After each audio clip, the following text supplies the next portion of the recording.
வணக்கம் சொந்தங்களே, எப்படி இருக்கீங்களா? நல்லா இருக்கீங்களா? நானும் நல்லா இருக்கேன். இது வந்து பெண்களுக்காக தான் அந்த பதிவை நான் கொடுக்கேன்.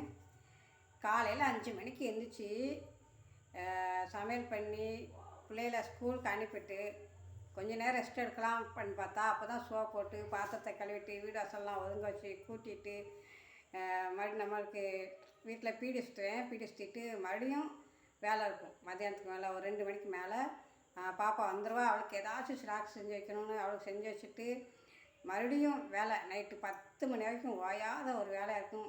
அது எல்லா பெண்களுக்குமே அந்த மாதிரி வேலைகள், வீட்டு வேலை ஓயவே செய்யாது. வேலைக்கு போயிட்டு வந்து நிம்மதியாக இருக்கலாம் அப்படின்னு நினச்சி நிறையா பேர் சொல்லுவாங்க. ஆனால் அந்த மாதிரி கிடையாது. எல்லா வேலையும் முடிச்சுட்டு நைட்டு ஒரு 10 மணி தூங்கையில் இந்த மாதிரி தைலத்தை எடுத்து நெத்தியில் இப்படி தடவிட்டு இந்த தைலத்தை தலைமாட்டுக்குள்ளேயே வச்சு தூங்குகிற பெண்கள் எத்தனை பேர்? நான் சொல்கிறது உண்மைனா லைக் பண்ணுங்கள், ஷேர் பண்ணுங்கள், கமெண்ட் பண்ணுங்கள், மறக்காமல் சப்ஸ்கிரைப் பண்ணிவிடுங்க. நான் சப்ஸ்கிரைப் பண்ணுவீங்கன்னு ஒவ்வொரு தினம் அந்த வீடியோ பார்த்துட்டே இருக்கேன். ஆனால் ஒன்றோட எனக்கு கூடுறதே இல்லை. எனக்கு சப்போர்ட் பண்ணுங்கள். நான் மறுபடியும் ஒரு வீடியோவில் சந்திக்கிறேன். பாய்.